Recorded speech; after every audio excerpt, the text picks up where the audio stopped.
My name is Will Knappen. I was a specialist in the United States Army, and I'm Razor. I served in Iraq from 2007 to 2008 during the 432nd's deployment there. Mostly what Civil Affairs does is it's a special operations group because we work with the local population, so we take people from civilian side that were teachers or doctors or police officers, and then they train police officers, doctors, teachers in the local communities. So in Iraq, we had a few police officers who were in the reserve unit I was with work with the local police. We had teachers. While I was over there, I was the unit armorer, so I made sure everybody had guns and bullets. And I also, the coolest thing I did was I taught English to the locals. My youngest student was 8. His name was Mustafa. He was adorable. And then my oldest student was, I think, 52. And he was just this maintenance guy who did all the work around this little base we operated out of when we did our missions, just outside the main base in Baghdad. It was a really rewarding experience doing that because I got to actually feel like I was doing something for them, in addition to working on our normal mission. And actually, about a year and a half ago, I got a Facebook message from one of my students. And he was, I think, 12 when I taught the class. And when I was done teaching the class, everybody got a certificate saying, "Congratulations, you took this English course that I had to create by myself." I'm not a teacher, but they liked that I could talk to people and explain things well. And some of these students were fluent in English, and then some of them knew one word. And I had an amazing interpreter who helped me out because I am not fluent in Arabic. It's a very complicated language. And I got this message from this kid, and he's 22 now, living in Texas. And everywhere he's ever gone, he's carried the certificate with him. He brought it home from Baghdad, coming to the United States when his dad and he came here. And it got me like kind of choked up, thinking I actually did something to help the local people, and that really meant a lot. I had just gotten divorced before I deployed, which is very common for soldiers. She was actually in my unit, and it caused a lot of stress and strain, and there was a man who helped me out. His name was Dwayne Kelly. We worked on a team before we deployed, and he was just a larger-than-life kind of character, and he was killed while we were over there. He was the only soldier in our unit who died, and it was a really tragic circumstance, and a lot of blame to go around, and I'm still furious about it today. It's still very hard for my close friends and I to deal with because he was such a great guy. He went to bat for us all the time, always looked out for the lower enlisted, which for officers in the Army is kind of rare. He would come up to me and salute me in a building. It was kind of funny, and we had like this whole thing. But when Dwayne died, that was really hard. And at the time, I won't forget, I was listening to Metallica had just come out with their Death Magnetic album. And I thought it was a really good album. And there was a song called The Day That Never Comes. And they released a video about it that was basically soldiers in Afghanistan dealing with a friend's passing and then having to work with the locals and not be aggressive. And that really hit home for obvious reasons because while I was mad that he'd been killed, I knew it wasn't everybody's fault. Specific bad guys. When I got home, it was really difficult to cope and get used to being a civilian again.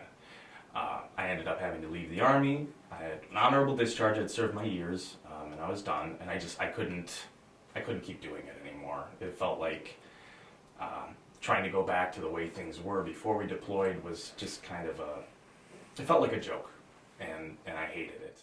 So when I got out, I felt even more lost, and I really crawled into music. I'd done some band stuff when I was younger, and for the intervening years I did some more stuff, and played with some local musicians, got to do some cool shows, and at my lowest points, music was always there. No matter how bad things were, I could listen to it. It could help you you get angry, so you listen to music that helps you deal with your anger. There are songs I listen to where I just cry from listening to them because they remind me of being over there and the people I've lost. And I learned that it's okay to feel that way. You're supposed to feel that way. If you don't feel the anger, if you don't feel the sadness and the grief, and you don't practice those things, then you blow up and then you have problems. So music really helped me cope with that. In the past few years, I found out that music is actually like a therapy for me. Performing in front of people is a way that I can be in a crowd, but kind of apart from it. So I can go there and I can sing a song for karaoke or do a live jam at Fatheads in Green Bay, or I've done some music theater that was kind of outside my comfort zone, but I was able to try different types of music. And if you're doing music theater, nobody throws a bottle at you if you mess up the words. They're too polite for that. This is a little different than music in a bar. But it's really helped on the days that are just too much to deal with to drive around and listen to music.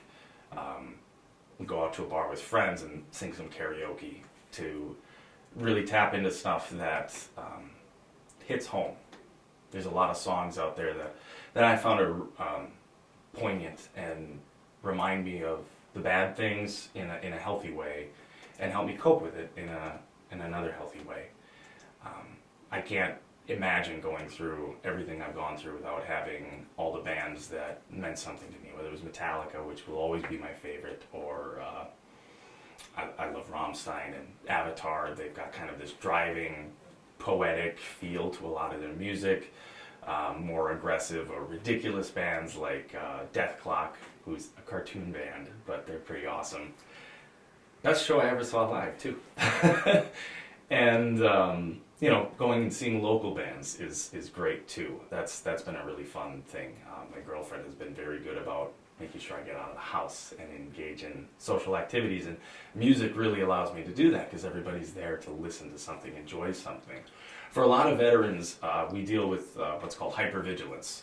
You're trained constantly to look out for bombs and enemies with rifles hidden in crowds of innocent people, so you get really nervous when you come home and you don't have to look for that, but you still think you should see it everywhere. And I was not in heavy combat like a lot of these guys who were and have to deal with that. So if I'm even dealing with where are the exit, how many people are here, I can't even imagine how difficult that can be for some people. And with music, though, I found that being at these shows, since everybody's focused on having a good time, it's not an issue so much. You gotta look out for some drunk person being stupid, but for the most part, it's been really rewarding and freeing, rather than locking myself in a house all day. I can't imagine going through life without music, and especially dealing with hardship. If you're dealing with any of the things that I'm dealing with, I have PTSD, I have anxiety, I have depression, and it's devastating some days. It's crippling. But music helps. It's a way of connecting with other people that you've never met and you've never seen before maybe, but it can speak to you. So find your song, find your music, find your genre, and just go with it. It can really help. Thank you That's good. for sharing that. Yeah, it was okay.